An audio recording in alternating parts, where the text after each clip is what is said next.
ਤੁਹਾਨੂੰ ਕੀ ਲੱਗਦਾ ਪਿਆ ਵੀ ਅੱਜ ਮੀਡੀਆ ਲਾਈਨ ਦੇ ਵਿੱਚ ਵੀ ਸਿਰਫ ਉਹ ਦਿਖਾਇਆ ਜਾਂਦਾ ਜੋ ਲੋਕ ਦੇਖਣਾ ਚਾਹੁੰਦੇ ਨੇ, ਜਾਂ ਉਹੀ ਕੁਝ ਪਰੋਸ ਕੇ ਲੋਕਾਂ ਦੀ ਮਾਨਸਿਕਤਾ ਉਹੋ ਜਿਹੀ ਬਣਾ ਦਿੱਤੀ ਹੈ? मैं समूह मीडिया ते बिल्कुल जिक्र ना किया ना कर रही हाँ, क्योंकि अजे भी वो जिहड़ा जागरूक मीडिया है जिहड़ा अज भी इहो जिहियां चीज़ां नूं उजागर करदा, उसे सदका अजे सभ्यता इत्थे टिकी हुई है। औरतां दे हक विच बोलण वाले बहुत सारे अजिहे ने जिन्हां दीयां अपणीआं पत्नियां बाद विच आके गल करदियां ने कि असीं घरेलू हिंसा दा शिकार होईआं।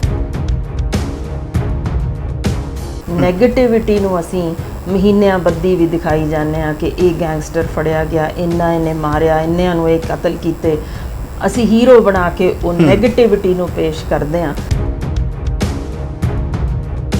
बहुती बार औरत नूं जज करन लई अफसोस के मर्द जात ला दित्ती जाती है। दुनिया के किसी हिस्से विच औरत सुरक्षित नहीं, ना अपने घर के पिछवाड़े विच ना कुख विच, यानी कोई अजिहा मुल्क कोई अजिही थां दुनिया विचों मनदे ने सुरक्षित नहीं है। कि सिर्फ लंगर ही नहीं बनाना, कहीं तो घुड़सवारी भी करनी है, तू मंजियां भी साम सकती हैं, तू धर्म का फैलाव भी कर सकती हैं, तो तू जंग भी जित सकती हैं। जिन्नियां भी घरां विच मैं औरत नूं अगाह लंघदियां देखिया तो उहदे घर वालियां नाल जदों गल कीती तां गल इहो निकली कि बगावत करके निकली है।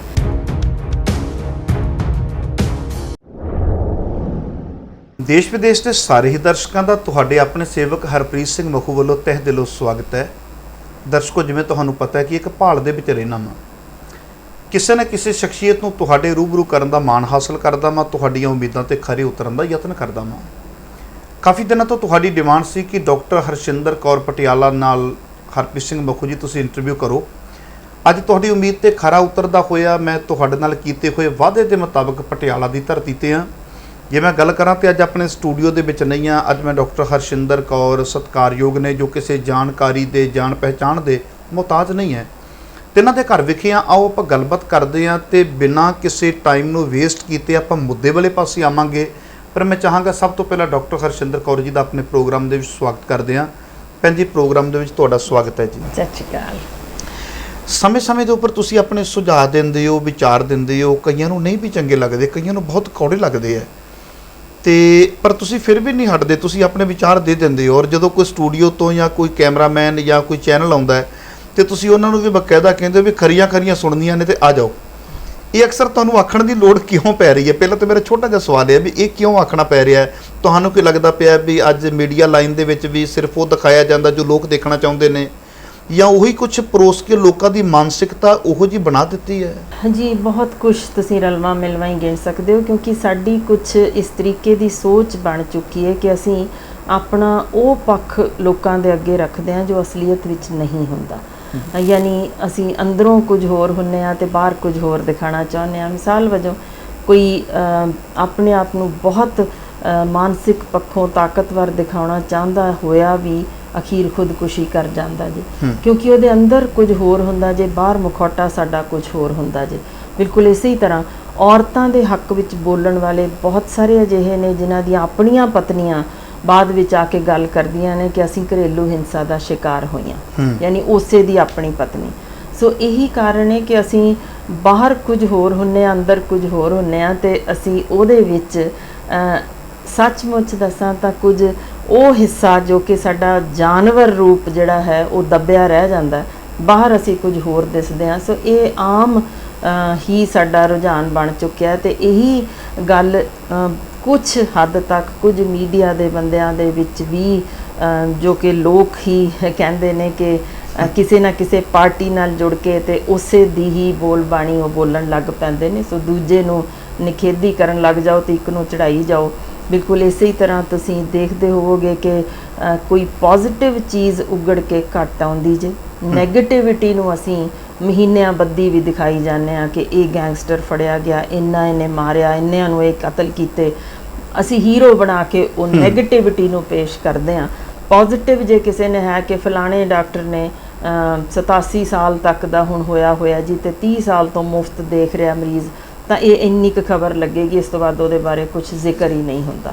ਸੋ ਇਹੀ ਕਾਰਨ ਹੈ ਕਿ ਅਸੀਂ ਆਪਣਾ ਪਹਿਲਾਂ ਸੂਚਿਤ ਕਰ ਦਿੰਦੇ ਹੋ ਵੀ ਉਹ ਪੱਖ ਜੇ ਤੁਸੀਂ ਦਿਖਾਉਣਾ ਚਾਹੁੰਦੇ ਹੋ ਕਿ ਲੋਕਾਂ ਨੇ ਸਿਰਫ TPR ਵਧਾਉਣ ਲਈ ਹੀ ਕਰਨਾ ਹੈ ਤਾਂ ਗੱਲ ਵੱਖਰੀ ਹੈ, ਵਰਨਾ ਸੱਚਾਈ ਹਮੇਸ਼ਾ ਹੀ ਕੁਝ ਹੀ ਹੁੰਦੀ ਜੇ, ਇਹ ਕੌੜੀ ਹੀ ਹੁੰਦੀ ਜੇ।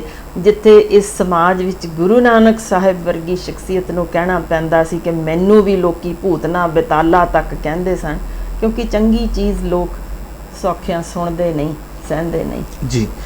ਇੱਕ ਭੈਣ ਜੀ ਮਨ ਦੇ ਵਿੱਚ ਸਵਾਲ ਆ ਰਿਹਾ ਸੀ, ਤੁਸੀਂ ਇਸਤਰੀ ਹੱਕਾਂ ਦੀ ਗੱਲ ਕਰਦੇ ਹੋ, ਜੇ ਕਿ ਇਸਤਰੀ ਹਿੰਸਾ ਦਾ ਸ਼ਿਕਾਰ ਹੁੰਦੀ ਏ, ਜਿਵੇਂ ਇੱਕ ਹੁੰਦਾ ਆ ਲਾਇਰ, ਉਹ ਦੇਖਦੇ ਨੇ ਵੀ ਸ਼ਿਕਾਰ ਹੋਏ ਤੁਸੀਂ ਇਸ ਤਰੀਕੇ ਨਾਲ ਕੇਸ ਪਾ ਦਿਓ, ਇਸ ਤਰੀਕੇ ਨਾਲ ਕਰੋ, ਇੱਥੇ ਤੁਸੀਂ ਇਕੱਲਾ ਇਹ ਨਾ ਕਹੋ ਕਿ ਮੇਰੇ ਤੇ ਇਕੱਲੇ ਹੱਥ ਚੱਕਿਆ, ਤੁਸੀਂ ਕਹੋ ਵੀ ਮੈਨੂੰ ਦਾਜ ਦਹੇਜ ਤੋਂ ਬੜਾ ਪਰੇਸ਼ਾਨ ਕਰਦੇ ਰਹੇ, ਮੇਰਾ ਸਹੁਰਾ ਵੀ ਮਾੜੀ ਅੱਖ ਰੱਖਦਾ ਰਿਹਾ। ਉਹ ਕੇਸ ਨੂੰ ਮਜ਼ਬੂਤ ਕਰਨ ਵਾਸਤੇ ਕਾਫੀ ਕੁਛ ਅੱਗੇ ਆ ਜਾਂਦਾ ਹੈ, ਜਿਹੜਾ ਲੜਕੀ ਬੋਲਦੀ ਹੈ ਤੇ ਉਸ ਕੇਸ ਨੂੰ ਮਜ਼ਬੂਤ ਕਰਕੇ ਅੱਗੇ ਭੇਜਿਆ ਜਾਂਦਾ ਹੈ। ਉਹ ਤੇ ਹੋ ਗਿਆ ਵੀ ਆਪਾਂ ਵੰਡ ਵਿਉਂਤ ਕਰਨੀ ਹੈ, ਪਰ ਤੁਸੀਂ ਉਸ ਦੀ ਗਹਿਰਾਈ ਤੱਕ ਜਾਂਦੇ ਹੋ ਵੀ ਐਸਾ ਹੋਇਆ ਹੀ ਕਿਉਂ, ਇਹਨਾਂ ਦੇ ਵਿੱਚ ਝਗੜਾ ਹੋਇਆ ਤੇ ਹੋਇਆ ਹੀ ਕਿਉਂ, ਇਹ ਜਾਨਵਰ ਬਿਰਤੀ ਉਹ ਭਾਵੇਂ ਕਿਸੇ ਦੇ ਵਿੱਚ ਵੀ ਆਈ ਤੇ ਆਈ ਹੀ ਕਿਉਂ। ਤੁਹਾਨੂੰ ਲੱਗਦਾ ਪਿਆ ਕਿ ਲੰਮੇ ਸਮੇਂ ਤੋਂ ਤੁਸੀਂ ਲੈਕਚਰ ਦੇ ਰਹੇ ਹੋ, ਇਹਦੇ ਵਿੱਚ ਤੁਹਾਨੂੰ ਕੁਝ ਸਫਲਤਾ ਹਾਸਲ ਹੋਈ ਹੈ? ਦਰਅਸਲ ਗੱਲ ਇਹ ਹੁੰਦੀ ਹੈ ਜੀ, ਜਦੋਂ ਅਸੀਂ ਕੋਈ ਵੀ ਕੰਮ ਸ਼ੁਰੂ ਕਰਦੇ ਹਾਂ, ਜੇ ਪਹਿਲਾਂ ਹੀ ਅਸੀਂ ਸੋਚ ਕੇ ਤੁਰੀਏ ਅਸੀਂ ਹਾਰਨਾ ਹੀ ਹੈ, ਤਾਂ ਮੇਰਾ ਖਿਆਲ ਕਦੇ ਕੋਈ ਕੰਮ ਸ਼ੁਰੂ ਹੋਏਗਾ ਹੀ ਨਹੀਂ। ਬਹੁਤੀ ਵਾਰ ਔਰਤ ਨੂੰ ਜੱਜ ਕਰਨ ਲਈ ਅਫਸੋਸ ਕਿ ਮਰਦ ਜ਼ਾਤ ਲਾ ਦਿੱਤੀ ਜਾਂਦੀ ਹੈ। ਮੈਂ ਤਾਂ ਹੀ ਬਹੁਤੀ ਵਾਰ ਇਸ ਗੱਲ ਨੂੰ ਸਹੀ ਮੰਨਦੀ ਹਾਂ ਕਿ ਕੌਣ ਸਮਝ ਸਕਿਆ ਹੈ ਦਰਦ ਔਰਤ ਹੋਣ ਦਾ, ਸਦੀਆਂ ਤੋਂ ਪੁਣ ਕੇ ਨਿਕਲੇ ਇਸ ਸੱਚਮੁੱਚ ਦੱਸ ਰਹੀ ਹਾਂ ਸੰਘਰਸ਼ ਹੈ, ਸੰਘਰਸ਼ ਦਾ ਇਹ ਸੰਘਰਸ਼ ਜੋ ਔਰਤ ਜ਼ਾਤ ਨੇ ਸਿਆ ਸਦੀਆਂ ਤੋਂ, ਜਿਹਦੇ ਵਿੱਚ ਮੇਰਾ ਖਿਆਲ ਹੈ ਕਿ ਮੈਨੂੰ ਦੁਹਰਾਉਣ ਦੀ ਲੋੜ ਨਹੀਂ ਕਿ ਮਨੂ ਸਮ੍ਰਿਤੀ ਨੇ ਕਿਹਾ ਜਾਂ ਕੀ ਉਸ ਤੋਂ ਪਹਿਲਾਂ ਕਿਸ ਤਰੀਕੇ ਔਰਤਾਂ ਦੀਆਂ ਹੱਡੀਆਂ ਲੱਭੀਆਂ ਕਿਵੇਂ ਵੱਡੀਆਂ ਟੁਕੀਆਂ, ਜਾਂ ਕਿਸ ਤਰੀਕੇ ਨਵ ਜੰਮੀਆਂ ਬੱਚੀਆਂ ਦੀ ਛਾਤੀ ਪਾੜ ਕੇ ਉਹ ਦਿਲ ਕੱਢ ਲਿਆ ਕਰਦੇ ਸਨ ਇਕਬਾਲ ਹੈਮਨ ਦੇਵਤਾ ਨੂੰ ਨਵਾਉਣ ਵਾਸਤੇ। ਯਾਨੀ ਅਨੇਕ ਇਹੋ ਜਿਹੀਆਂ ਚੀਜ਼ਾਂ ਤੋਂ ਤੁਰਦੀ ਅੱਜ ਤੱਕ ਵੀ, ਜੇ ਅਸੀਂ ਲੇਟੈਸਟ ਵੀ ਬੀਜਿੰਗ ਡੈਕਲੇਰੇਸ਼ਨ ਜੇ ਅਸੀਂ ਵੇਖਦੇ ਹਾਂ ਯੂਨਾਈਟਿਡ ਨੇਸ਼ਨਸ ਦੀ, ਜੇ ਉਹੀ ਕਹਿੰਦਾ ਹੈ ਕਿ ਦੁਨੀਆ ਦੇ ਕਿਸੇ ਹਿੱਸੇ ਵਿੱਚ ਔਰਤ ਸੁਰੱਖਿਅਤ ਨਹੀਂ, ਨਾ ਆਪਣੇ ਘਰ ਦੇ ਪਿਛਵਾੜੇ ਵਿੱਚ ਨਾ ਕੁੱਖ ਵਿੱਚ, ਯਾਨੀ ਕੋਈ ਅਜਿਹਾ ਮੁਲਕ, ਕੋਈ ਅਜਿਹੀ ਥਾਂ ਦੁਨੀਆ ਵਿੱਚੋਂ ਮੰਨਦੇ ਨੇ ਸੁਰੱਖਿਅਤ ਨਹੀਂ ਹੈ ਜਿੱਥੇ ਔਰਤ ਉੱਤੇ ਜ਼ੁਲਮ ਨਾ ਹੋਇਆ ਹੋਵੇ। ਫਿਰ ਉਹਨਾਂ ਦੀ ਇਹ ਸਟੇਟਮੈਂਟ ਹੈ ਕਿ ਇਹਦੇ ਵਿੱਚ 67% ਉਹ ਨੇ ਜਿਹੜੇ ਮਰਦ ਹੀ ਔਰਤ ਉੱਤੇ ਜ਼ੁਲਮ ਕਰ ਰਹੇ ਨੇ। ਤਾਂ ਫਿਰ ਮੈਨੂੰ ਸਮਝ ਨਹੀਂ ਆਉਂਦੀ, ਆਵਾਜ਼ ਜਦੋਂ ਚੁੱਕੀ ਜਾਂਦੀ ਹੈ ਕਿ ਔਰਤ ਹੀ ਔਰਤ ਦੀ ਦੁਸ਼ਮਣ ਆ ਜਾਂਦੀ ਹੈ, ਕਦੇ ਆਵਾਜ਼ ਸੁਣੀ ਜੇ ਕਿ ਮਰਦ ਔਰਤ ਦਾ ਦੁਸ਼ਮਣ ਹੈ, ਕਿਉਂਕਿ ਆਵਾਜ਼ ਚੁੱਕਣ ਵਾਲਾ ਮਰਦ ਹੈ। ਪਰ ਆਪਾਂ ਇਹ ਉਹਨੂੰ ਵਿਚਾਰੀ ਜੀ ਕਿਉਂ ਪੇਸ਼ ਕਰੀ ਜਾਂਦੇ ਆ, ਕਮਜ਼ੋਰ ਜੀ ਕਿਉਂ ਪੇਸ਼ ਕਰ ਰਹੇ ਆ? ਅਸੀਂ ਉਹਨੂੰ ਜਦੋਂ ਵੀ ਪੇਸ਼ ਕਰਦੇ ਹਾਂ ਬਹੁਤ ਵਿਚਾਰੀ ਜੀ, ਜ਼ੁਲਮ ਦੀ ਸ਼ਿਕਾਰ, ਹਾਰੀ ਹੋਈ ਪੇਸ਼ ਕਰਦੇ ਪਏ ਹਾਂ। ਅੱਜ ਦਾ ਯੁੱਗ ਹੈ, ਬੱਚੇ ਬੱਚੀਆਂ ਵਿੱਚ ਕੋਈ ਅੰਤਰ ਨਹੀਂ ਰਹਿ ਗਿਆ, ਬੱਚਾ ਵੀ ਉਸੇ ਸਕੂਲ 'ਚ ਪੜ੍ਹ ਰਿਹਾ, ਬੱਚੀ ਵੀ ਉਸੇ ਸਕੂਲ 'ਚ ਪੜ੍ਹ ਰਹੀ ਹੈ। ਤੁਸੀਂ ਦੇਖੋ, ਜੇ ਤੁਸੀਂ ਮੈਂ ਆਪਣੀ ਗੱਲ ਕਰੀਏ ਤੇ ਜੇ ਖਿਡੌਣਿਆਂ ਦੀ ਗੱਲ ਹੈ, ਪਰਵਰਿਸ਼ ਦੀ ਗੱਲ ਹੈ, ਤੇ ਆਪਾਂ ਕੋਈ ਅੰਤਰ ਨਹੀਂ ਰਹਿਣ ਦਿੰਦੇ। ਲੱਗਦਾ ਕਿ ਹੁਣ ਵੀ ਅਜੇ ਵੀ ਉਹ ਚੀਜ਼ ਹੈ, ਝਲਕਦੀ ਪਈ ਹੈ ਜੀ। ਪਰ ਇਹ ਵਿਚਾਰੀ ਬਣਾਉਣ ਵਿੱਚ ਆਖਰ ਕੌਣ ਜ਼ਿੰਮੇਵਾਰ ਸੀ? ਮੈਂ ਤੁਹਾਨੂੰ ਉੱਥੇ ਹੀ ਲਿਆਉਂਦੀ ਹਾਂ ਕਿ ਔਰਤ ਨੂੰ ਜੰਮਣ ਸਮੇਂ ਤੋਂ ਇਹ ਤਹਿਜ਼ੀਬ ਸਿਖਾਈ ਜਾਂਦੀ ਹੈ ਕਿ ਤੂੰ ਪਿਤਾ ਦੇ ਅਧੀਨ ਹੈ, ਕਿ ਤੂੰ ਜੋ ਵੀ ਕਰਨਾ ਹੈ, ਤੂੰ ਜੋ ਵੀ ਤੈਨੂੰ ਪਿਤਾ ਨੇ ਕਹਿਣਾ ਉਸੇ ਦੀ ਪੱਗ ਦਾ, ਯਾਨੀ ਤੂੰ ਉਹਦੀ ਸ਼ਾਨ ਤੂੰ ਹੈ, ਉਹਦਾ ਹੀ ਮਾਣ ਤੂੰ ਹੈ। ਕਦੇ ਨਹੀਂ ਕਹਿੰਦੇ ਪਿਤਾ ਨੂੰ ਵੀ ਪੁੱਤਰ ਨੂੰ ਕਿਹਾ ਹੋਏ ਤੂੰ ਹੋਏਗਾ, ਨਹੀਂ, ਤੂੰ ਤੇਰੇ ਤੇ ਹੀ ਹੈ, ਇਸੇ ਲਈ ਤੂੰ ਬੈਠਣਾ ਇਸ ਤਰ੍ਹਾਂ, ਤੇਰਾ ਪਹਿਰਾਵਾ ਇੰਝ ਦਾ ਹੋਣਾ ਚਾਹੀਦਾ, ਤੂੰ ਹੱਸਣਾ ਇਸ ਤਰ੍ਹਾਂ, ਤੂੰ ਸਮਾਜ ਵਿੱਚ ਇਸ ਤਰ੍ਹਾਂ ਨਿਕਲਣਾ। ਇਹ ਸਾਰਾ ਕੁਝ ਸਿਰਫ ਤੇ ਸਿਰਫ ਬੱਚੀ ਦੇ ਉੱਤੇ ਠੋਸਿਆ ਜਾਂਦਾ ਜੇ। ਹਾਲ ਇਹ ਕਿ ਮੈਂ ਬਤੌਰ ਬੱਚਿਆਂ ਦੀ ਡਾਕਟਰ ਦੱਸਦੀ ਹਾਂ ਕਿ ਇਹੋ ਜਿਹੇ ਕੇਸ ਵੀ ਆਉਂਦੇ ਨੇ ਜਿੱਥੇ ਬੱਚੀਆਂ ਦਿਲ ਖੋਲ੍ਹਦੀਆਂ ਨੇ ਕਿ ਬਦਾਮ ਮੇਰੇ ਭਰਾ ਨੂੰ ਖਵਾਏ ਜਾਂਦੇ ਨੇ, ਚਿਲੜਾ ਮੈਨੂੰ ਦਿੱਤੀਆਂ ਜਾਂਦੀਆਂ। ਇਹ ਅੱਜ ਕੱਲ੍ਹ ਦੇ ਦਿਨਾਂ ਦੀ ਮੈਂ ਤੁਹਾਨੂੰ ਦੱਸ ਰਹੀ ਹਾਂ, ਸਾਡੇ ਘਰਾਂ ਦੇ ਵਿੱਚ ਲੱਗਦਾ ਕਿ ਜਿਹੜੇ ਮਾਨਸਿਕ ਤੌਰ ਦੇ ਉੱਪਰ ਬੌਧਿਕ ਵਿਕਾਸ ਹੋ ਗਿਆ ਉਹਨਾਂ ਪਰਿਵਾਰਾਂ ਵਿੱਚ ਐਸਾ ਹੁੰਦਾ ਹੋਵੇਗਾ। ਸ਼ਾਇਦ ਕੁਝ ਗਿਣਤੀ ਵਿੱਚ ਜ਼ਰੂਰ ਹੈ ਜਿੱਥੇ ਮਾਣ ਮਹਿਸੂਸ ਕਰਦੇ ਨੇ ਕਿ ਪਿਤਾ ਆਪਣੀ ਧੀ ਨੂੰ ਅਗਾਂਹ ਲਿਆਉਣ ਵਿੱਚ, ਆਪਣੀ ਪਤਨੀ ਨੂੰ, ਆਪਣੀ ਮਾਂ ਨੂੰ, ਭੈਣ ਨੂੰ, ਉਹਨਾਂ ਘਰਾਂ ਵਿੱਚ ਜ਼ਰੂਰ ਇਸ ਤਰ੍ਹਾਂ ਦੀਆਂ ਚੀਜ਼ਾਂ ਵੇਖਣ ਨੂੰ ਮਿਲੀਆਂ ਨੇ। ਪਰ ਉਸ ਤੋਂ ਵੱਡੀ ਗਿਣਤੀ ਜਿਹੜੇ ਚੁੱਪ ਬੈਠੇ ਨੇ ਤੇ ਸਮਾਜ ਦੇ ਡਰ ਖੁਣੋ ਇਹੀ ਕੁਛ ਉਹਨਾਂ ਦੇ ਘਰਾਂ ਵਿੱਚ ਹੁੰਦਾ ਪਿਆ ਜੇ, ਪਰ ਬਾਹਰ ਮੁਖੌਟਾ ਕੁਝ ਹੋਰ ਚੜਿਆ ਹੁੰਦਾ ਜੇ। ਤੇ ਕੁਝ ਨੇ ਜਿਹੜੇ ਸਰੇਆਮ ਮੰਨਦੇ ਨੇ ਕਿ ਹਾਂ ਜੀ ਔਰਤ ਨੂੰ ਪੈਰ ਦੀ ਜੁੱਤੀ ਹੀ ਮੰਨਣਾ, ਜੇ ਇਹਨੂੰ ਅਧੀਨਗੀ ਹੀ ਰੱਖਣੀ ਚਾਹੀਦੀ ਹੈ, ਉਹਨੂੰ ਥੱਲੇ ਹੀ ਰਹਿਣਾ, ਖੁੱਲ੍ਹੇਆਮ ਗੱਲ ਕਰਦੇ ਨੇ। ਮੈਂ ਬਤੌਰ ਇੱਕ ਡਾਕਟਰ ਹੁੰਦੇ ਹੀ ਦੱਸ ਰਹੀ ਹਾਂ ਕਿ ਸਾਡੇ ਡਾਕਟਰ ਕੁਲੀਗਸ ਦੇ ਵਿੱਚ ਵੀ ਸਾਨੂੰ ਸੁਣਨ ਨੂੰ ਮਿਲ ਜਾਂਦਾ ਕਿ ਦੇਖੋ, ਮੈਂ ਫਖਰ ਨਾਲ ਦੱਸ ਰਿਹਾ, ਮੈਂ ਤੇ ਕਦੇ ਚਾਹ ਤੱਕ ਵੀ ਨਹੀਂ ਬਣਾਈ ਕਿ ਮੇਰੀ ਪਤਨੀ ਨੇ ਹੀ ਬਣਾਉਣਾ, ਮੇਰਾ ਇਹ ਕੰਮ ਨਹੀਂ ਹੈ। ਯਾਨੀ ਇਹ ਸੋਚ ਸਾਡੀ, ਕਿਤੇ ਇਹ ਸੋਚ ਰਹੇ ਹਾਂ ਅਸੀਂ ਕਿ ਜੇ ਉਹ ਪੜ੍ਹਾਈ ਲਿਖਾਈ ਨੇ ਸੁਧਾਰ ਦਿੱਤੀ ਹੈ ਤਾਂ ਗਲਤ ਹੈ। ਇਹ ਸਮਾਜ ਭਾਵੇਂ ਸਨ 2020 ਦਾ ਹੋਵੇ ਜਾਂ ਇਹ ਸਨ 900 ਦੀ ਗੱਲ ਹੋਵੇ, ਉਹੀ ਸੋਚ ਔਰਤ ਪ੍ਰਤੀ ਉਂਝ ਹੀ ਤੁਰਦੀ ਜਿਹੜੀ ਤੁਸੀਂ ਗੱਲ ਦੱਸੀ ਹੈ ਕਿ ਕਦੀ ਅਸੀਂ ਡਾਕਟਰ ਲਾਈਨ ਦੀ ਗੱਲ ਕਰ ਲਈਏ, ਕਿਉਂਕਿ ਦੇਸ਼ ਮੀਡੀਆ ਲਾਈਨ ਦੇ ਵਿੱਚ ਤਾਂ ਸਾਨੂੰ ਮੀਡੀਆ ਵਾਲੇ ਵੀਰ ਜ਼ਿਆਦਾ ਮਿਲਦੇ ਨੇ। ਜਿਵੇਂ ਤੁਸੀਂ ਦੱਸਿਆ ਵੀ ਡਾਕਟਰ ਲਾਈਨ ਦੇ ਵਿੱਚ ਗੱਲ ਕਰਦੀ ਹੈ ਤੇ ਉਹ ਕਹਿੰਦੇ ਬੜੇ ਫਖਰ ਨਾਲ ਇਹ ਗੱਲ ਕਹਿੰਦੇ ਕਿ ਮੈਂ ਕਦੀ ਚਾਹ ਨਹੀਂ ਬਣਾਈ, ਇਹ ਮੇਰਾ ਕੰਮ ਨਹੀਂ ਹੈ, ਮੇਰੀ ਘਰਵਾਲੀ ਹੀ ਬਣਾਉਂਦੀ ਹੈ। ਜਿਵੇਂ ਤੁਸੀਂ ਇਹ ਗੱਲ ਦੱਸ ਦਿੱਤੀ ਹੈ, ਹੋ ਸਕਦਾ ਕਿ ਬੰਦਾ ਆਪਣੇ ਕੰਮ ਬਿਜ਼ਨਸ ਦੇ ਵਿੱਚ ਹੋਵੇ ਤੇ ਉਹ ਘਰ ਦਾ ਸਾਰਾ ਸਾਂਭਦੇ ਹੋਣ ਤੇ ਜ਼ਿੰਮੇਵਾਰੀ ਉਹਨਾਂ ਦੀ ਨਹੀਂ, ਕਿਉਂਕਿ ਡਾਕਟਰ ਇੱਕ ਨੇ ਘਰ ਸਾਂਭ ਲਿਆ, ਇੱਕ ਨੇ ਕਲੀਨਿਕ ਸਾਂਭ ਲਿਆ, ਰਲ ਮਿਲ ਕੇ ਹੀ ਹੈ ਜੀ। ਡਾਕਟਰ ਕਪਲਸ ਨੇ ਨਾ, ਤਾਂ ਫਿਰ ਬਹੁਤੀ ਵਾਰ ਤੁਸੀਂ ਸਕੂਲਾਂ ਦੇ ਬਾਹਰ ਜਦੋਂ ਖੜੇ ਦੇਖੋਗੇ, ਮਾਵਾਂ ਹੀ ਆਪਣੇ ਡਿਊਟੀ ਤੋਂ ਬਾਅਦ ਬੱਚਿਆਂ ਨੂੰ ਘਰ ਲਿਆਉਂਦੀਆਂ ਨੇ ਵਾਪਸ, ਖਾਣੇ ਦਾ ਵੀ ਉਹਨਾਂ ਦੇ ਉੱਤੇ ਹੀ ਹੁੰਦਾ ਜੇ। ਤੇ ਜੇ ਦੋਨੋਂ ਵਰਕਿੰਗ ਨੇ, ਕਿਉਂ ਨਹੀਂ ਫਿਰ ਸਾਰਾ ਕੰਮ ਆਪੋ ਵਿੱਚ ਵੰਡ ਲਿਆ ਜਾਂਦਾ? ਕਿਉਂ ਆਖਰ ਜੇ ਇੱਕ ਡਾਕਟਰ ਵਾਈਫ ਹੈ ਤੇ ਉਹਦੇ ਹਸਬੈਂਡ ਵੀ ਡਾਕਟਰ ਹੈ, ਦੋਨੋਂ ਕੰਮ ਕਰ ਰਹੇ ਨੇ, ਤੇ ਜੇ ਦੋਨੋਂ ਬਾਹਰ ਕਮਾਈ ਦਾ ਉਹਨਾਂ ਦਾ ਬਰਾਬਰ ਦਾ ਹੈ, ਤਾਂ ਕਿਉਂ ਫਿਰ ਆਖਰ ਬੱਚੇ ਨੂੰ ਤੁਸੀਂ ਜਦੋਂ ਲੈਣ ਜਾਣਾ ਤਾਂ ਡਿਊਟੀ ਸਿਰਫ ਮਾਂ ਦੀ? ਤੁਸੀਂ ਸਕੂਲਾਂ ਦੇ ਬਾਹਰ ਦੇਖੋਗੇ, ਤੁਹਾਨੂੰ ਦਿਸ ਜਾਏਗਾ ਕਦੋਂ ਜਦੋਂ ਛੁੱਟੀ ਹੁੰਦੀ ਹੈ ਕੌਣ ਵੱਡੀ ਗਿਣਤੀ 'ਚ ਖੜੇ ਹੁੰਦੇ ਨੇ। ਮੈਂ ਤੁਹਾਡੀ ਗੱਲ ਨਾਲ ਸਹਿਮਤ ਹੋ ਜਾਂਦਾ ਮਾਂ ਵੀ ਕਹਿੰਦੀਆਂ ਨੇ ਕਿ ਹਾਂ ਮਾਵਾਂ ਹੀ ਆਉਂਦੀਆਂ ਨੇ, ਤੇ ਰਾਤ ਦੇ ਖਾਣੇ ਲਈ ਕਿਉਂ ਆਖਰ ਸਿਰਫ ਉਸ ਤੇ ਜ਼ਿੰਮੇਵਾਰੀ ਹੈ ਮਾਂ ਤੇ ਕਿ ਤੂੰ ਹੀ ਬਣਾਣੀ ਹੈ? ਕਿਉਂ ਨਹੀਂ ਦੋਨੋਂ ਰਲ ਮਿਲ ਕੇ ਬਣਾ ਸਕਦੇ? ਜਿਵੇਂ ਦੁਨੀਆ ਭਰ ਦਾ ਦਸਤੂਰ ਹੌਲੀ ਹੌਲੀ ਤਬਦੀਲ ਹੋ ਰਿਹਾ। ਸਾਡੇ ਵੀ ਨੌਜਵਾਨ ਬਹੁਤ ਸਾਰੇ ਨੇ ਜਿਹੜੇ ਹੁਣ ਇਸ ਵੇਲੇ ਵੰਡ ਕੇ ਕੰਮ ਕਰਦੇ ਨੇ ਕਿ ਹਾਂਜੀ ਤੁਹਾਡੀ ਈਵਨਿੰਗ ਡਿਊਟੀ ਹੈ, ਮਾਰਨਿੰਗ ਦਾ ਮੈਂ ਤੁਸੀਂ ਬਣਾ ਲਿਓ, ਤੇ ਮੈਂ ਜਦੋਂ ਨੂੰ ਈਵਨਿੰਗ ਦੀ ਡਿਊਟੀ ਤੋਂ ਤੁਸੀਂ ਆਣਾ ਤਾਂ ਮੈਂ ਤੁਹਾਡੇ ਲਈ ਬਣਾ ਕੇ ਰੱਖਿਆ ਹੋਏਗਾ। ਨਾਰਮਲ ਹੈ ਗੱਲ, ਕੋਈ ਗੱਲ ਨਹੀਂ, ਐਡੀ ਵੱਡੀ ਕੋਈ ਗੱਲ ਨਹੀਂ ਹੈ। ਤੁਹਾਨੂੰ ਲੱਗੇਗੀ ਹੈਰਾਨੀ ਜ਼ਰੂਰ। ਜੇ ਹੁਣ ਸਮਾਂ ਹੋਏ ਤਾਂ ਮੈਂ ਤੁਹਾਨੂੰ ਦਿਖਾਉਣਾ ਚਾਹਾਂਗੀ ਕਿ ਮੇਰੇ ਕਿਚਨ ਵਿੱਚ ਇਸ ਵੇਲੇ ਮੇਰਾ ਬੇਟਾ ਜੋ 12ਵੀਂ ਜਮਾਤ ਕਰ ਰਿਹਾ, ਜਿਸ ਤਰੀਕੇ ਉਹ ਆਪ ਸਾਰਾ ਅੱਜ ਉਹਨੇ ਖਾਣਾ ਬਣਾਇਆ, ਤਾਂ ਮੈਂ ਆਪਣੇ ਘਰ ਵਿੱਚ ਬਾਕਾਇਦਾ ਇਹ ਚੀਜ਼ ਕਰਵਾਉਣੀ ਆ, ਫਿਰ ਮੈਂ ਗੱਲ ਕਰਦੀ ਹਾਂ ਤਾਂ ਕਿ ਕੱਲ੍ਹ ਨੂੰ ਜੇ ਕੋਈ ਕਵੇ ਜੀ ਸਦਕੇ ਕਿਸੇ ਟਾਈਮ ਆਓ ਵੇਖੋ ਕਿ ਜੋ ਕੁਛ ਮੇਰੀ ਧੀ ਬਣਾ ਸਕਦੀ ਹੈ, ਮੇਰਾ ਪੁੱਤਰ ਵੀ ਓਨਾ ਹੀ ਕੁਛ ਓਨੀ ਖੂਬਸੂਰਤੀ ਨਾਲ ਬਣਾ ਸਕਦਾ ਹੈ। ਸੋ ਮੈਨੂੰ ਲੱਗਦਾ ਕਿ ਸਾਰੇ ਜਣੇ ਬਰਾਬਰ ਨੇ, ਸਾਰੇ ਰਲ ਕੇ ਜਦੋਂ ਅਸੀਂ ਖੜੇ ਹੁੰਨੇ ਆ ਕਿਸੇ ਥਾਂ ਤੇ, ਰਸੋਈ ਦੇ ਵਿੱਚ ਵੀ ਬੜਾ ਖੁਸ਼ਗਵਾਰ ਮੌਕਾ ਹੋ ਜਾਂਦਾ ਹੈ ਕਿ ਸਾਰੇ ਗੱਲਾਂ ਕਰਦੇ ਹੱਸਦੇ ਖੇਡਦੇ ਉਸ ਤਰੀਕੇ ਜਦੋਂ ਚੀਜ਼ ਬਣਦੀ ਹੈ।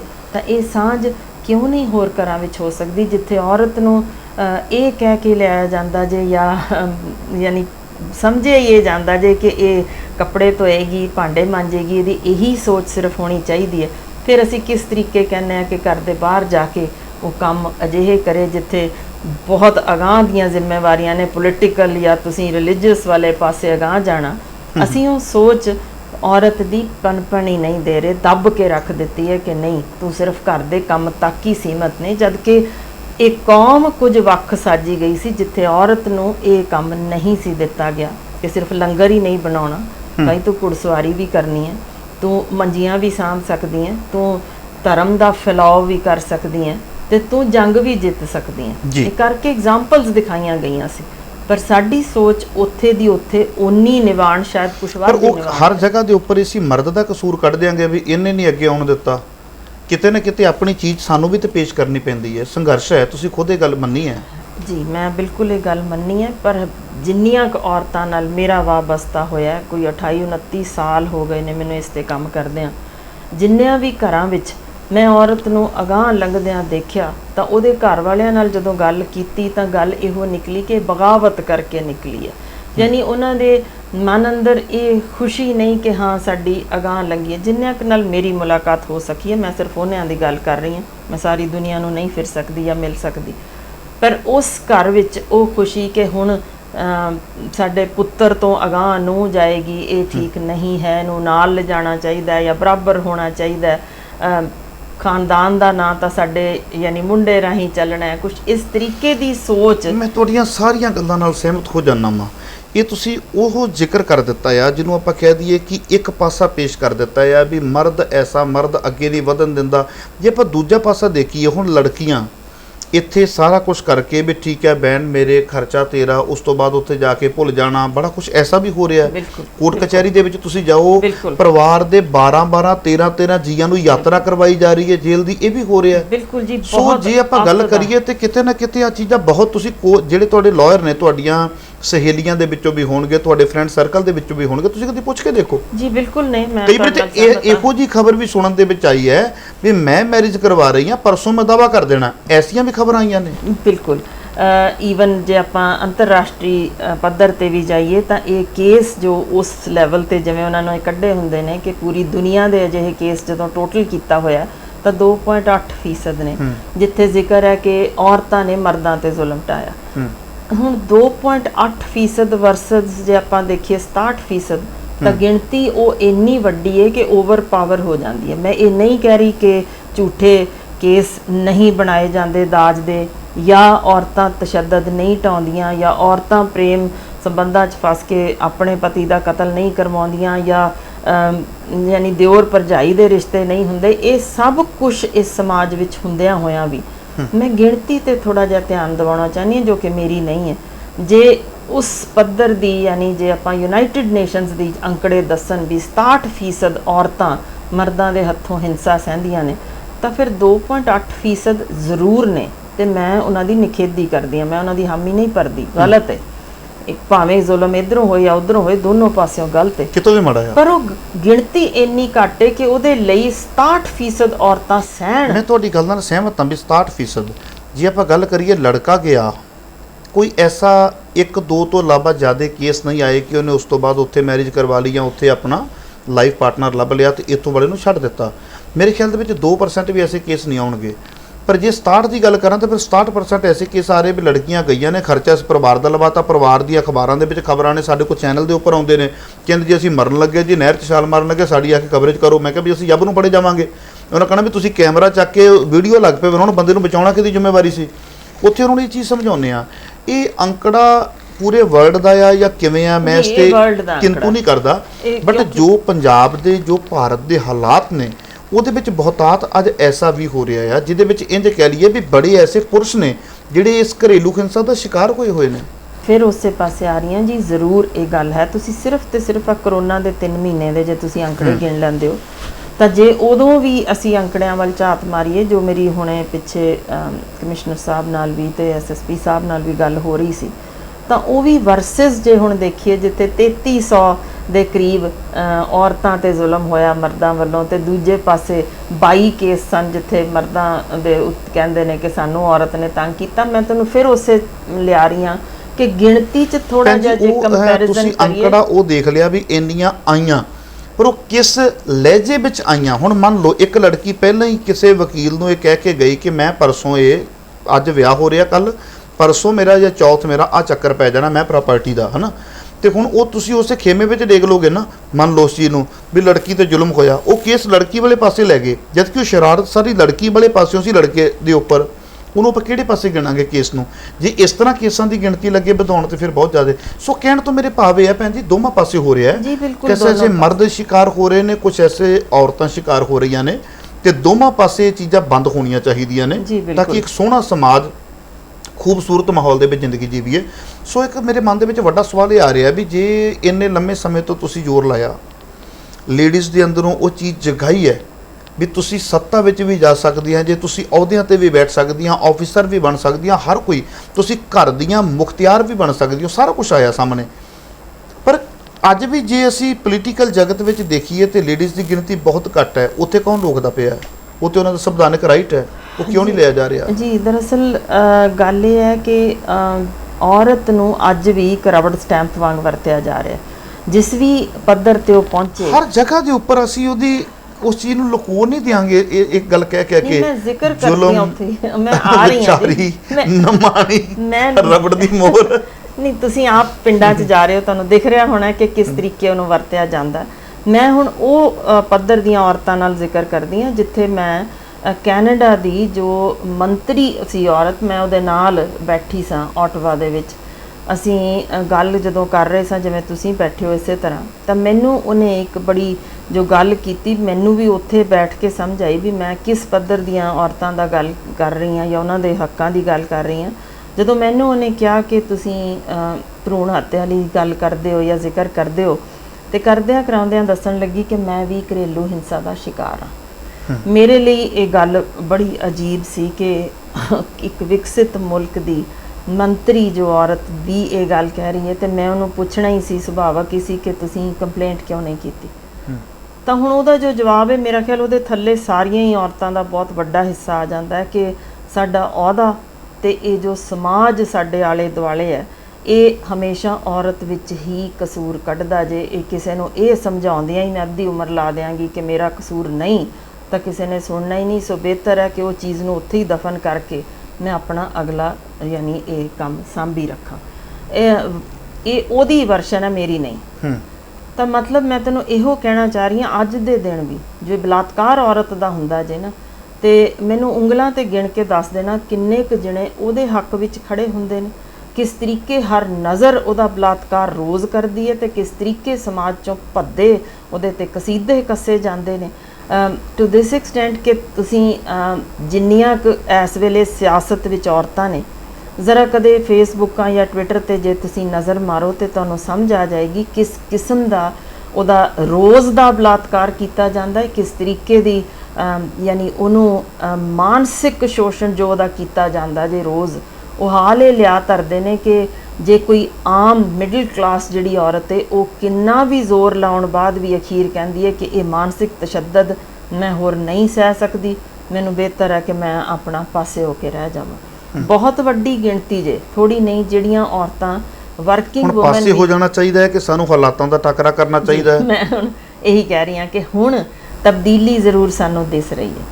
ਇਹ ਨਹੀਂ ਸੀ ਕਿ ਗੁਰੂ ਨਾਨਕ ਸਾਹਿਬ ਵੇਲੇ ਜਾਂ ਗੁਰੂ ਗੋਬਿੰਦ ਸਿੰਘ ਜੀ ਦੇ ਵੇਲੇ ਦੇ ਵਿਚਲਾ ਸਮਾਂ ਵੀ ਦੇਖ ਲਓ ਨਾ, ਤੁਹਾਨੂੰ ਤਬਦੀਲੀ ਉਸ ਦੇ ਦੌਰਾਨ ਦਿਸਦੀ ਹੈ। ਜੋ ਪਹਿਲਾਂ ਨਹੀਂ ਸੀ ਤਾਂ ਫਿਰ ਉਹ ਵਾਪਸ ਆਈ, ਪਰ ਉਹ ਫਿਰ ਦੁਬਾਰਾ ਨਿਗਾਰ ਵਾਲੇ ਪਾਸੇ ਗਈ, ਫਿਰ ਉੱਥੇ ਰੁਕ ਗਈ। ਇਹ ਦੁਬਾਰਾ ਫਿਰ ਹੱਲਾ ਇਹ ਨਹੀਂ ਹੈ ਕਿ ਕਿਸੇ ਹੋਰ ਦਾ ਮੋਢਾ ਹੀ ਪਾਲਦੀ ਰਹੇਗੀ ਔਰਤ, ਫੇਰ ਹੀ ਅਗਾਂਹ ਆਏਗੀ। ਨਿਕਲਣਾ ਤੇ ਪੈਣਾ ਹੀ ਹੈ। ਪਰ ਵੱਡੀ ਗੱਲ ਇਸ ਵੇਲੇ ਜੋ ਸਾਨੂੰ ਅੱਜ ਦੇ ਦਿਨ ਕਰਨ ਦੀ ਲੋੜ ਹੈ ਕਿ ਜਦੋਂ ਔਰਤ ਕੋਈ ਨਿਤਰੇ, ਉਹਦੀ ਸਪੋਰਟ ਵਿੱਚ ਹੋਰ ਔਰਤਾਂ ਨੂੰ ਨਿਤਰਨਾ ਚਾਹੀਦਾ। ਜਿੰਨੇ ਕੁ ਸੁਹਿਰਦ ਇਸ ਵੇਲੇ ਮਰਦ ਨੇ, ਉਹ ਜ਼ਰੂਰ ਸਾਥ ਉਹਨਾਂ ਨੂੰ ਦੇਣਾ ਚਾਹੀਦਾ।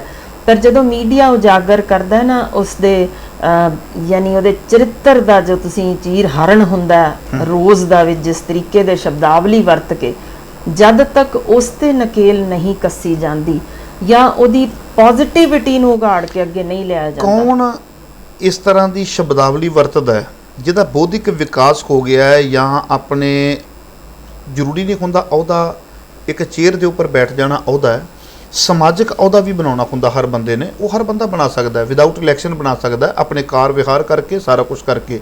ਜਿਹੜੇ ਉਸ ਅਹੁਦੇ ਤੇ ਬੈਠ ਚੁੱਕੇ ਨੇ ਉਹ ਲੋਕ ਕਦੀ ਵੀ ਇਸ ਤਰ੍ਹਾਂ ਦੀ ਸ਼ਬਦਾਵਲੀ ਨਹੀਂ ਵਰਤਣਗੇ। ਉਹ ਨਕੇਲ ਕਿਸਨੇ ਕੱਸੀ ਹੈ? ਜੇ 10 ਬੰਦਿਆਂ ਦੀ ਸ਼ਿਕਾਇਤ ਕੀਤੀ ਹੋਵੇ ਸਾਈਬਰ ਕ੍ਰਾਈਮ ਦੇ ਕੋਲ, ਔਰ 10 ਦੀ ਅਗਲੇ ਦਿਨ ਅਖਬਾਰ ਦੇ ਵਿੱਚ ਖਬਰ ਲੱਗੀ ਹੋਵੇ ਵੀ ਆਹ 10 ਬੰਦਿਆਂ ਦੇ ਆਹ ਕਮੈਂਟ ਸੀ ਤੇ ਇਸ ਕਮੈਂਟਸ ਦੇ ਕਰਕੇ ਇਹਨਾਂ ਨੂੰ ਆਹ ਸਜ਼ਾ ਮਿਲੀ ਹੋਈ ਹੈ, ਤੇ ਮੇਰੇ ਖਿਆਲ ਦੇ ਵਿੱਚ 10 ਦੇ ਕਰਕੇ 10,000 ਸੈੱਟ ਹੋ ਜਾਏਗਾ। ਬਿਲਕੁਲ, ਮੈਂ ਤੁਹਾਡੇ ਨਾਲ ਸਹਿਮਤ ਹਾਂ। ਪਰ ਤੁਸੀਂ ਕਿਤੇ ਨਾ ਕਿਤੇ ਕੁਝ ਹਿੱਸਾ, ਜੇ ਆਪਾਂ ਕਹਿ ਦਈਏ ਕਿ ਹਰ ਪਾਸਿਓਂ ਮੀਡੀਆ ਸੁਰੱਖਿਅਤ ਸਾਫ਼ ਸੁਥਰਾ ਹੈ, ਤਾਂ ਮੇਰਾ ਖਿਆਲ ਇਹ ਗਲਤ ਹੋਏਗਾ। ਕੁਝ ਹਿੱਸਾ ਜੇ ਤੁਸੀਂ ਧਿਆਨ ਕਰੋਗੇ ਤਾਂ ਉਹ ਸਗੋਂ ਉਗਾੜਦਾ ਜੇ ਇਹੋ ਜਿਹੀ ਨੈਗੇਟਿਵਿਟੀ ਖਬਰਾਂ ਲਾਉਣ ਵਿੱਚ ਵੀ ਤੇ ਉਹਨੂੰ ਅਗਾਂਹ ਤੋਰਨ ਵਿੱਚ ਵੀ। ਮੈਂ ਸਮੂਹ ਮੀਡੀਆ ਤੇ ਬਿਲਕੁਲ ਜ਼ਿਕਰ ਨਾ ਕੀਤਾ ਨਾ ਕਰ ਰਹੀ ਹਾਂ, ਕਿਉਂਕਿ ਅਜੇ ਵੀ ਉਹ ਜਿਹੜਾ ਜਾਗਰੂਕ ਮੀਡੀਆ ਜਿਹੜਾ ਅੱਜ ਵੀ ਇਹੋ ਜਿਹੀਆਂ ਚੀਜ਼ਾਂ ਨੂੰ ਉਜਾਗਰ ਕਰਦਾ, ਉਸੇ ਸਦਕਾ ਅਜੇ ਸੱਭਿਅਤਾ ਇੱਥੇ ਟਿਕੀ ਹੋਈ ਹੈ, ਵਰਨਾ ਸ਼ਾਇਦ ਤਾਰ-ਤਾਰ ਹੋ ਜਾਂਦੀ। ਸੋ ਜਦੋਂ ਇੱਕ ਪਾਸਾ ਜੋ ਕਿ ਜਿਵੇਂ ਸਾਨੂੰ ਹੁਣ ਸਾਰੀਆਂ ਖਬਰਾਂ ਸਾਹਮਣੇ ਆਉਂਦੀਆਂ ਹੀ ਆ, ਪਤਾ ਵੀ ਲੱਗਦਾ ਕਿ ਕੁਝ ਸਿਆਸੀ ਪਾਰਟੀਆਂ ਹੀ ਗਰੁੱਪ ਬਣਾ ਕੇ ਰੱਖ ਦਿੰਦੀਆਂ ਨੇ ਕਿ ਦੂਜੀ ਪਾਰਟੀ ਨੂੰ ਕਿਵੇਂ ਨੈਗੇਟਿਵਿਟੀ ਨਾਲ ਰੋਜ਼ ਤੁਸੀਂ ਖਬਰਾਂ ਪਾਣੀਆਂ WhatsApp ਤੇ, ਟਵਿੱਟਰ ਤੇ, ਜਾਂ ਨਿਊਜ਼ ਫੇਕ ਨਿਊਜ਼ ਬਣਾ ਕੇ ਪਾਣੀਆਂ। ਇਹ ਚੱਲਦਾ ਪਿਆ ਜੇ ਸਭ। ਉਹਦੇ ਵਿੱਚ ਸਭ ਤੋਂ ਵੱਧ ਸ਼ਿਕਾਰ ਬਣਦੀ ਜੇ ਔਰਤ, ਭਾਵੇਂ ਉਹਨੂੰ ਵੀ ਇਸ ਬੰਦੇ ਦੇ ਨਾਜਾਇਜ਼ ਸੰਬੰਧ ਇਸ ਔਰਤ ਦੇ, ਜਾਂ ਇਸਨੇ ਯਾਨੀ ਕਿਸੇ ਨਾ ਕਿਸੇ ਤਰੀਕੇ ਘੁਮਾ ਫਿਰਾ ਕੇ ਜੇ ਉਹਦੇ ਆਪਣੇ ਨਾ ਉਹਦੇ ਉੱਤੇ ਕੋਈ ਲਾਂਛਣ ਲੱਗ ਸਕੇ ਤਾਂ ਘਰ ਦੀ ਕਿਸੇ ਨਾ ਕਿਸੇ ਔਰਤ ਤੇ ਜਾਂ ਇਹੋ ਜਿਹੀ ਸ਼ਬਦਾਵਲੀ ਮੈਂ ਆਪ ਪੜ੍ਹੀ ਹੈ ਵੀ ਇਹਦੀ ਧੀ ਦਾ ਬਲਾਤਕਾਰ ਕਰ ਦਿਓ, ਯਾਨੀ ਇਹੋ ਜਿਹੀ ਭੱਦੀ ਸ਼ਬਦਾਵਲੀ ਨੂੰ ਸਗੋਂ ਉਹਨੂੰ ਪ੍ਰੋਵੋਕੇਟਿਵ ਬਣਾ ਕੇ ਸਾਹਮਣੇ ਲਿਆ ਧਰਿਆ ਜਾਂਦਾ ਕਿ ਇਹ ਗੱਲਾਂ ਤੇ ਕਿਸੇ ਬੰਦੇ ਨੂੰ ਵੀ ਕਹਿਤੀਆਂ ਜਾਂਦੀਆਂ ਨੇ, ਜਿੰਨੇ ਹੁਣ ਬੇਵਕੂਫ ਹੈ, ਬੇਵਕੂਫ ਬੰਦੇ ਨੂੰ ਵੀ ਲਿਖ ਰਿਹਾ, ਬੇਵਕੂਫ ਲੇਡੀਜ਼ ਨੂੰ ਵੀ ਲਿਖ ਰਿਹਾ। ਤੇ ਇਹ ਚੀਜ਼ਾਂ ਤੁਹਾਨੂੰ ਕੀ ਲੱਗਦਾ ਵੀ ਇਹ ਸਾਡਾ ਪੈਮਾਨਾ ਆ? ਹੁਣ ਇੰਟਰਵਿਊ ਕੀਤੀ ਹੈ, ਮੈਨੂੰ ਇਹੀ ਹੈ ਕਿ ਅੱਜ ਡਾਕਟਰ ਖਰਸ਼ਿੰਦਰ ਕੌਰ ਜੀ ਦੇ ਘਰ ਵਿਖੇ ਮੈਂ ਇੰਟਰਵਿਊ ਕਰਕੇ ਆਇਆ ਹਾਂ। ਅਸੀਂ ਸਮਾਜ ਨੂੰ ਇੱਕ ਦਸਤਾਵੇਜ਼ ਦੇ ਰਹੇ ਹਾਂ, ਹੈ ਨਾ। ਉਹਦੇ ਹੇਠਾਂ ਜਿਹੜੇ ਕਮੈਂਟਸ ਨੇ ਉਹ ਸਾਡਾ ਪੈਮਾਨਾ, ਮੇਰਾ ਕਮੈਂਟਸ ਪੈਮਾਨਾ ਨਹੀਂ ਹੈ ਵੀ ਕਿੰਨੇ ਲੋਕਾਂ ਨੇ ਕੀ ਡਾਕਟਰ ਹਰਸ਼ਿੰਦਰ ਕੌਰ ਬਾਰੇ ਕਿਹਾ। ਡਾਕਟਰ ਹਰਸ਼ਿੰਦਰ ਕੌਰ ਨੇ ਸਾਨੂੰ ਕੀ ਦੱਸਿਆ ਆ, ਮੇਰਾ ਪੈਮਾਨਾ ਅਸਲ ਵਿੱਚ ਉਹ ਹੈ। ਬਿਲਕੁਲ, ਮੈਂ ਜੀ ਪਹਿਲਾਂ ਵੀ, ਹੁਣ ਵੀ ਤੇ ਅੱਗੋਂ ਆਉਣ ਵਾਲੇ ਸਮੇਂ ਲਈ ਵੀ ਮੇਰਾ ਇੱਕੋ ਇੱਕ ਇਹੀ ਸੋਚ ਹੈ ਤੇ ਮੈਂ ਟਿਕੀ ਹਾਂ ਵੀ ਸਮਾਜ ਬਿਹਤਰ ਬਣਾਉਣ ਲਈ ਔਰਤ ਤੇ ਮਰਦ ਨੂੰ ਬਰਾਬਰ ਦਾ ਰੋਲ ਅਦਾ ਕਰਨਾ ਪੈਂਦਾ। ਬਹੁਤ ਸੌਖਾ ਜੇ ਵੀ ਤੇਰੇ 'ਚ ਨੁਕਸ ਹੈ ਜਾਂ ਮੇਰੇ 'ਚ ਨੁਕਸ ਕਹਿਣਾ, ਪਰ ਨਿਭਾਉਣਾ ਤੇ ਉਸ ਰਿਸ਼ਤੇ ਦੇ ਵਿੱਚ ਮਿਠਾਸ ਭਰਨੀ, ਸੁਗੰਧਿਤ ਬਣਾਉਣਾ, ਜੀਉਣ ਜੋਗਾ ਬਣਾ ਦੇਣਾ, ਇਹ ਇੱਕ ਵੱਖ ਯਾਨੀ ਕਿਸੇ ਨੂੰ ਹੁਨਰ ਆਉਣਾ ਚਾਹੀਦਾ। ਤੇ ਜਦੋਂ ਇਹ ਹੁਨਰ ਆ ਜਾਏ ਤਾਂ ਜ਼ਿੰਦਗੀ ਤਾਂ ਜਿਉਣ ਜੋਗੀ ਹੁੰਦੀ ਹੈ, ਪਰ ਇਹੋ ਜਿਹੀ ਨੈਗੇਟਿਵਿਟੀ ਨੂੰ ਜਰ ਕੇ ਅਗਾਂਹ ਲੰਘਣ ਦੀ ਹਿੰਮਤ ਵੀ ਆ ਜਾਂਦੀ ਹੈ। ਮੈਂ ਇਹੋ ਸੁਨੇਹਾ ਹਰ ਬੱਚੀ ਨੂੰ ਵੀ ਅੱਜ ਦੇਣਾ ਚਾਹੁੰਦੀ ਹਾਂ ਕਿ ਉਹ ਇੰਡੀਪੈਂਡੈਂਟ ਹੋਵੇ।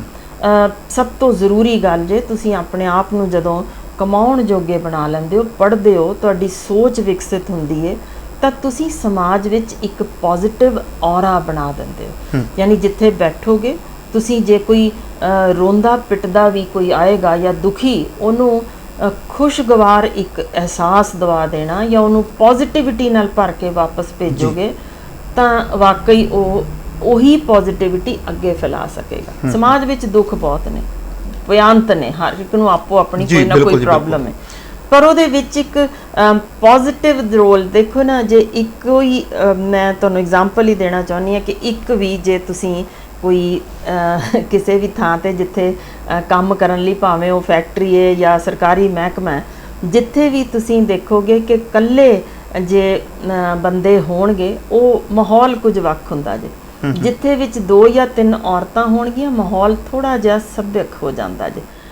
ਮੈਂ ਇਹੀ ਕਹਿਣਾ ਚਾਹੁੰਦੀ ਹਾਂ ਕਿ ਇਸ ਤਰ੍ਹਾਂ ਦੀ ਯਾਨੀ ਸੱਭਿਅਤਾ ਮਰਦਾਂ ਦੇ ਵਿੱਚ ਵੇਖਣ ਨੂੰ ਮਿਲਦੀ। ਤੁਸੀਂ ਜਾ ਕੇ ਵੇਖ ਲਓ ਜੇ ਜਿਸ ਤਰੀਕੇ ਦੇ ਉਹ ਗੱਲਾਂ, ਮੈਂ ਹੁਣ ਤੁਹਾਨੂੰ ਮੈਂ ਸਪਸ਼ਟ ਜੇ ਸੁਣਨਾ ਚਾਹੁੰਦੇ ਹੋ, ਉਹ ਅਸਭਿਅਕ ਨੇ ਨਹੀਂ, ਇਹ ਨਹੀਂ ਲਫ਼ਜ਼ ਕਹੇ, ਪਰ ਤੁਸੀਂ ਆਮ ਉਹਨਾਂ ਦੀ ਸੱਭਿਅਕ ਭਾਸ਼ਾ ਦੇ ਵਿੱਚ ਵੀ ਮਾਂ ਜਾਂ ਭੈਣ ਦੀ ਗਾਲ ਕੱਢ ਕੇ ਗੱਲ ਕਰਨਾ, ਇਹ ਇਸ ਤਰੀਕੇ ਦਾ ਆਮ ਰੁਝਾਨ ਹੈ ਕਿ ਉਹ ਗਾਲ ਹੀ ਨਹੀਂ ਉਹਨਾਂ ਨੂੰ ਲੱਗਦੀ।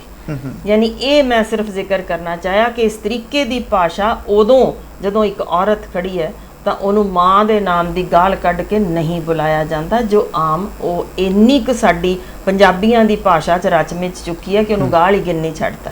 ਮੈਂ ਸਿਰਫ ਉਸ ਸ਼ਬਦ ਨੂੰ ਕਹਿਣਾ ਚਾਹ ਰਹੀ ਹਾਂ ਕਿ ਮਾਂ ਜਾਂ ਭੈਣ ਨੂੰ ਪੁਣ ਕੇ ਗੱਲ ਕਰਨ ਨਾਲੋਂ ਜਦੋਂ ਅਸੀਂ ਆਮ ਨਾਮ ਲੈ ਕੇ ਗੱਲ ਕਰਾਂਗੇ ਤਾਂ ਉਹ ਮਾਹੌਲ ਕੁਝ ਵੱਖ ਹੋ ਜਾਂਦਾ ਜੇ ਕਿ ਇੱਥੇ ਔਰਤ ਦੀ ਬੇਪਤੀ ਨਹੀਂ ਹੋਈ। ਪਰ ਜੋ ਵੀ ਮਰਜ਼ੀ ਹੋਏ, ਜਦ ਤੱਕ ਮੈਨੂੰ ਲੱਗਦਾ ਹੈ ਕਿ ਬੱਚੀਆਂ ਜਿਹੜੀਆਂ ਹੁਣ ਆਉਣ ਵਾਲੀ ਪੌਦ ਹੈ, ਇਹ ਪੜ੍ਹ ਲਿਖ ਕੇ ਆਪਣੇ ਹੱਕਾਂ ਪ੍ਰਤੀ ਜਾਗਰੂਕ ਹੋ ਕੇ ਜਦ ਤੱਕ ਆਪ ਕਾਨੂੰਨ ਬਣਾਉਣ ਵੱਲ ਨਹੀਂ ਆਣਗੀਆਂ, ਜੱਜ ਵੀ ਬਣਨ, ਵਕੀਲ ਵੀ ਬਣਨ, ਬਿਜ਼ਨਸ ਵੂਮਨ ਵੀ ਬਣਨ, ਸਪੋਰਟਸ ਪਰਸਨ ਵੀ ਬਣਨ, ਤਾਂ ਕਿ ਅਸੀਂ ਇੱਕ ਸੰਤੁਲਨ ਬਣਾ ਸਕੀਏ ਸਮਾਜ ਦਾ। ਇਸ ਵੇਲੇ ਦੀ ਸਮੇਂ ਦੀ ਲੋੜ ਹੈ ਕਿ ਅਸੀਂ ਘੱਟੋ ਘੱਟ ਅਨਪੜ੍ਹ ਜੋ ਸਾਡੇ ਸਿਰਾਂ ਤੇ ਅਸੀਂ ਬਿਠਾ ਰਹੇ ਹਾਂ, ਜੇ ਪੜ੍ਹਿਆ ਲਿਖਿਆ ਸਾਡਾ ਹੁਣ ਬੱਚਾ ਅੱਗੋਂ ਆਏਗਾ, ਉਹਦੀ ਸੋਚ ਵਾਕਈ, ਉਹਦੀ ਵਿਜ਼ਨ ਹੋਏਗੀ ਅੱਗੋਂ ਤਬਦੀਲੀ ਕਿਵੇਂ ਲਿਆਉਣੀ ਹੈ, ਉਹਨੂੰ ਮੁੱਦੇ ਪਤਾ ਹੋਣਗੇ ਕਿਹੜੇ ਅਸੀਂ ਚੁੱਕਣੇ ਨੇ ਤੇ ਉਹਨਾਂ ਨੂੰ ਹੱਲ ਉਹਦਾ ਕਿਵੇਂ ਕਰਨਾ ਹੈ। ਯਾਨੀ ਜਿਸ ਤਰੀਕੇ ਦੀ ਅੱਗੋਂ ਅਸੀਂ ਸਮਾਜ ਵਿੱਚ ਹੁਣ ਜੇ ਬਿਹਤਰੀ ਚਾਹੁੰਦੇ ਹਾਂ ਤਾਂ ਆਪਣੇ ਯੂਥ ਕੋਲੋਂ ਹੀ ਅਸੀਂ ਮੰਨ ਸਕਦੇ ਹਾਂ। ਤੇ ਉਹ ਯੂਥ ਦੀ ਬਿਲਕੁਲ ਜੀ, ਮੁੱਖ ਦੀ ਗੱਲ ਕਰੀਏ ਕਿ ਜੇ ਇੱਕ ਇਸਤਰੀ ਹੈ ਆਪਣੇ ਹੱਕਾਂ ਦੇ ਪ੍ਰਤੀ ਸੁਚੇਤ ਹੋ ਜਾਵੇ ਤੇ ਜ਼ੁਲਮਾਂ ਦੀ ਜਿਹੜੀ ਗਿਣਤੀ ਹੈ ਬਹੁਤ ਜ਼ਿਆਦਾ ਘਟ ਜਾਏਗੀ। ਸੋ ਡਾਕਟਰ ਸਾਹਿਬ, ਦਿਲ ਦੀਆਂ ਗਹਿਰਾਈਆਂ ਤੋਂ ਤੁਹਾਡੇ ਧੰਨਵਾਦੀਆਂ। ਸੋ ਦਰਸ਼ਕੋ, ਇਹ ਸਨ ਡਾਕਟਰ ਹਰਸ਼ਿੰਦਰ ਕੌਰ ਜੀ, ਜਿਨ੍ਹਾਂ ਨੂੰ ਅਕਸਰ ਹੀ ਤੁਸੀਂ ਸੋਸ਼ਲ ਮੀਡੀਆ ਦੇ ਉੱਪਰ ਸੁਣਦੇ ਹੋ। ਮੁੱਦੇ ਬੜੇ ਚੁੱਕੇ ਜਾਂਦੇ ਨੇ ਇਹਨਾਂ ਵੱਲੋਂ, ਪਰ ਕਾਫੀ ਹੱਦ ਤੱਕ ਮੁੱਦੇ ਚੁੱਕੇ ਨਹੀਂ ਜਾਂਦੇ। ਮੁੱਦਿਆਂ ਨੂੰ ਅੱਗੇ ਤੱਕ ਲੈ ਕੇ ਜਾਣਾ ਤੇ ਉਹਦਾ ਰਿਜ਼ਲਟ ਕੱਢਣਾ, ਇਹ ਵੀ ਇਹਨਾਂ ਦਾ ਇੱਕ ਰੁਝਾਨ ਹੈ। ਸੋ ਤੁਹਾਡੇ ਨਾਲ ਵਾਅਦਾ ਕਰਕੇ ਜਾਣਾ ਵਾਂ ਕਿ ਅਗਲੇ ਹਫ਼ਤੇ ਵੀ ਡਾਕਟਰ ਹਰਸ਼ਿੰਦਰ ਕੌਰ ਮੇਰੇ ਨਾਲ ਹੋਣਗੇ ਤੇ ਡਾਕਟਰ ਸਾਹਿਬ ਦੇ ਨਾਲ ਗੱਲਬਾਤ ਕਰਾਂਗੇ। ਉਹ ਧਾਰਮਿਕ ਜਗਤ ਹੋਵੇ ਤੇ ਭਾਵੇਂ ਰਾਜਨੀਤੀ ਦੀ ਦੁਨੀਆ ਹੋਵੇ, ਇਸਤਰੀਆਂ ਅੱਗੇ ਕਿਉਂ ਨਹੀਂ ਆ ਰਹੀਆਂ, ਵੱਡੀ ਰੁਕਾਵਟ ਕਿਹੜੀ ਹੈ, ਆਓ ਜਾਣਨ ਦਾ ਯਤਨ ਕਰਾਂਗੇ। ਸੋ ਆਪਣੇ ਸੇਵਕ ਹਰਪ੍ਰੀਤ ਸਿੰਘ ਮਖੂ ਨੂੰ ਦਿਓ ਇਜਾਜ਼ਤ। ਵਾਹਿਗੁਰੂ ਜੀ ਕਾ ਖਾਲਸਾ, ਵਾਹਿਗੁਰੂ ਜੀ ਕੀ ਫਤਿਹ।